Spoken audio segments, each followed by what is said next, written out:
এই গান লিখেছেন বাবা ভান্ডারের ছেলে গৌসুজ্জামান শফিউল বশর মাইজ ভান্ডার। এই গান লিখেছেন, এই কালাম লিখেছেন।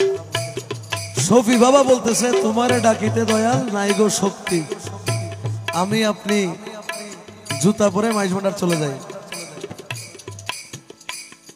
আমি আমার চোখে দেখছি, আপনারা কতটুকু জানেন জানেন, আপনারা হয়তো জানবেন, অবশ্যই জানবেন। আমি দেখছি যে মাইজ ভান্ডারের এমন কোনো জায়গা নাই যেখানে আমিন বাবার শেষদা পড়ে নেই। তা আমি দেখছি, আপনারা দেখছেন কিনা আমি জানি না। দেখেন, আপনারা যার হাতে রেখে বায়াত হয়েছেন,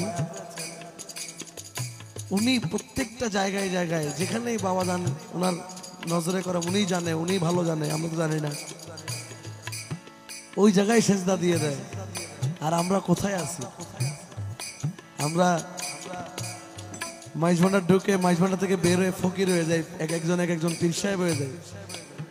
এক একটা মহিষ বাবা জানের হাতে বুঝে দিতে পারলে আমরা বহুত বড় ফকির হয়ে যাই, আর একজনের ভবিষ্যৎ গণনা শুরু করে দিই।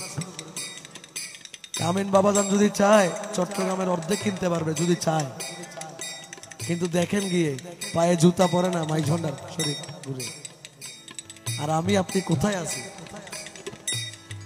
এই জন্য শফি বাবা কালামের মধ্যে লিখছেন, যখন লিখলেন তুমি বিনে দাসহাদের প্রাণ চলে যায়, তখন বাবাজান বললেন চলো আমি তোমার সাথে যাবো। একটা জবানও বন্ধ রাখবেন না, বলবেন আমি যেটা বলি সেটা বলেন আমার সাথে।